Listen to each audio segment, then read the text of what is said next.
kune mhepo inoperekedza, kune mhepo inofamba newe. Itakure, itakure.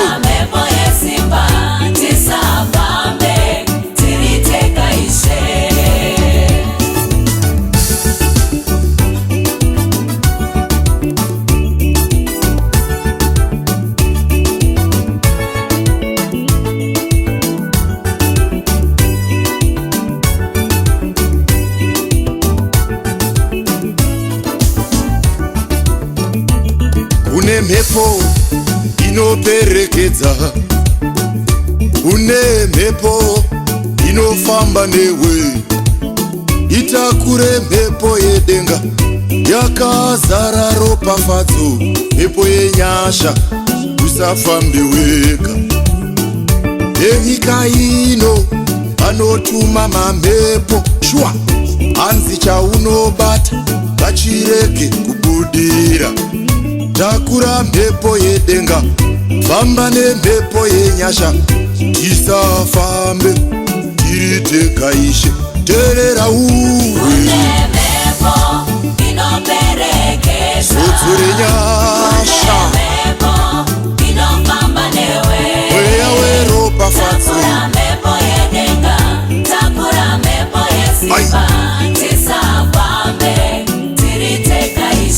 Inzwa uzwe hama yangu, faita nyasha, mweya weropafadzo.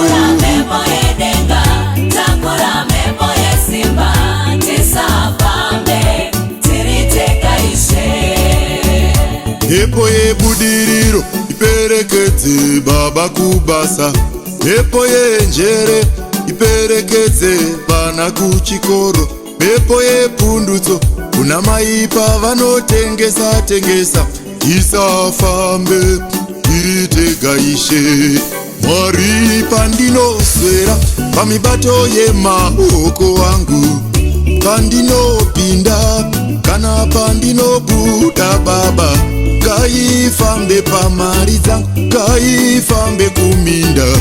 Isafambe tiri tega Ishe.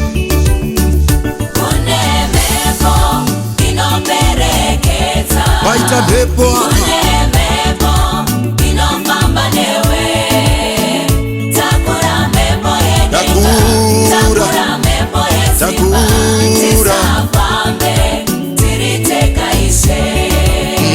kune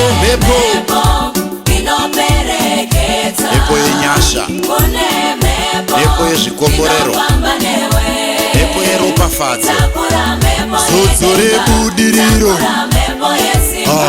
Tisafambe tiri tega Ishe. Kune mhepo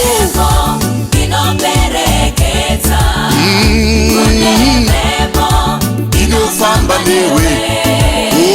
Takura iwe, takura. Tisafambe tiri tega Ishe.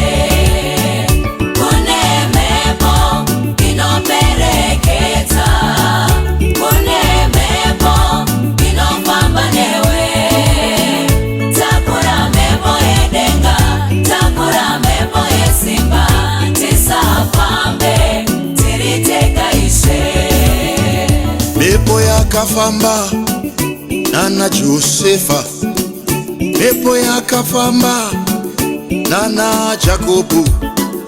Toidawo Baba, tisafambe tega, tiperekedze nemhepo yenyasha.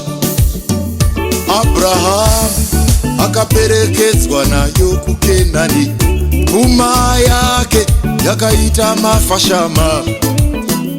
Yakaperekedza Pauro, yakaperekedza Davhidhi, mhepo yenyasha.